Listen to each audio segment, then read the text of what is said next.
Hey guys, so I'm going to go through and show y'all how I take the little create your own dragon base and turn him into something like this guy that is all customized to make him look however you want. So first I'm going to open him up in my iPad. I'm going to go into my Google Drive where I store my iPad files and tell it to download and open up straight into Nomad. I'm going to open this guy up. And he is all assembled there. He got this bottom sliced off flat. And what I'm going to do, I'm going to go in here and I'm going to separate all of those pieces. So that way I can edit each piece individually without worrying about messing up all of my joints and getting weird things merged where they shouldn't be. But this should still keep all of your pieces relatively, simplified. You're not taking apart every single little piece. So I'm kind of going through here, checking out how all they are, where the symmetry lays in all of them. And then I'm going to go check the bottom and going through in these pieces that are mirrored on either side, like the feet, the wings. I'm going to go through here and actually join both of those pieces so that when I'm working on this guy, I can do my symmetry mirroring and it will affect both pieces at the same time because I want each side of his body to look the same basically. So I'm just going through selecting all of these symmetrical pieces and making sure that they are joined into one piece so I can edit them together. So get the wings and legs and his feet. And then I'm kind of going through again and checking where my local symmetry is on all of these pieces, since sometimes when you import files into Nomad that are just random STLs, it kind of lines things up a little bit funky for you. So I'm kind of going in and you see that little red line is showing me where my symmetry is. So that's great. I'm making sure it's kind of all where I expect it to be. And then I'm going through and remeshing some of these pieces. You're going to see me do this repeatedly throughout the whole process with all the pieces. But when I import an STL file like this, it's going to be simplified down. So if I try to mess with it, it's going to not add details very well at all. And so I like to go in and remesh it, usually up to like 300 to 400 resolution. And then I can start going in and adding those little scales that you see on the wings. Those are custom brushes that I have videos on how to make those brushes. And then for the horns, I grabbed that tube tool and made my little curvies with it and just position those where I want, get that curve looking how I want. So he got his new little horns.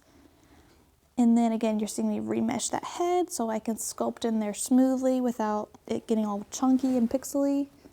And then I went in and smoothed the edges of those horns so that they actually have a nice tapered, smooth edge.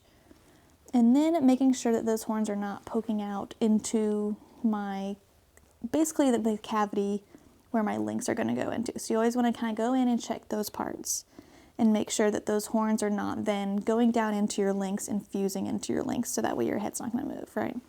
So making sure that that is all in order, and then going in and adding some sculpting to his face, just giving him a little bit of a different kind of look and shape on his nose and stuff, just to customize for this little guy.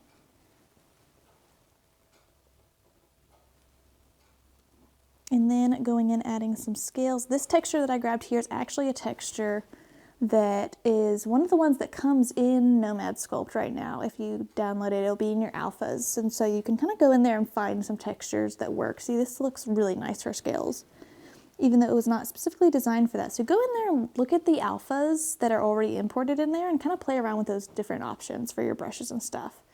So I'm just going in and adding all these little scales. I masked off his eyes there. You see that little dark gray area? That way, when I'm adding the texture, it's not going to add the texture over his eyes because obviously I want his eyes to remain smooth. And so that was what I was doing back there. And now going and adding that texture into all of his little arms and legs and body segments.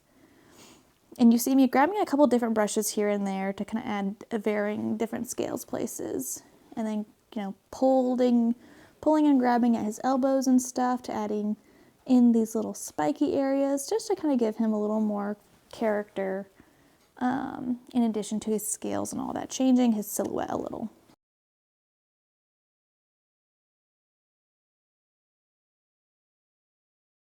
Same thing for his wings here. And as I'm changing adding those little spikies, you'll notice I'm going straight flat from the bottom and kind of pulling those out straight because I don't want to be pulling them at weird angles, because then that may mess more with the flatness of the bottom of my print, which I'm going to show y'all about how to fix that later. But we want to kind of try to keep it as flat as we can. And adding some more scales and these little ridge spikies, yeah, like spikies on the back of his body. And the tail segments, since they are curved, they are no longer really symmetrical.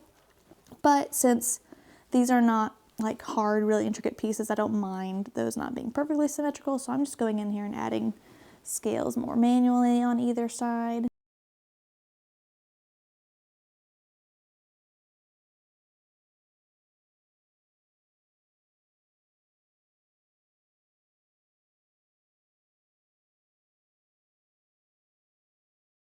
Tail, again, just adding a little bit extra character and difference to his silhouette. Kind of just playing around here, figuring out what shape I actually want these spikes to be. Trying to get them the look that I feel that I want. And you see me adding extra material under there. That is to make sure that it's gonna be down far enough for that when I put in my print slicer, I rather have things that are too deep than not deep enough, because if it's too deep, you'll see me in a minute here, I'm gonna go in and actually just slice off the extra parts. But if I have things that are too far above the line that I would normally print at, then that's gonna be causing more issues, and I'm gonna have to fix that back in the slicer. So adding a little bit more details and frills on his face here, because I thought he needed a little something something, and then adding a little more definition to some of these spikes and spinies down his back. And he's almost done, decimating him down so that he is reasonable to throw into my print slicer, and then opening him up in Bamboo Studio. He's often going to load in at this weird angle, so just take your thing, rotate him 90 degrees, and then position him. And then, like I said a minute ago, we're going to go through with our little layer slicer here and go all the way to the bottom. See how like the cheeks and some of his wingtips overlap before the rest of his body does. So I'm going to kind of get it to the bottom of those where those other layers flatten out, just so that that entire bottom of this guy is all flat and not going to have issues. And I'm going to slice him and make sure that I did not mess up any of the links. These links, you know, obviously we've tested already on the base, but I want to go in and make sure none of those textures and extra bulk and details and stuff that I added are going to interfere with any of these links. So I'm going through and looking through each and every one, making sure it looks all good.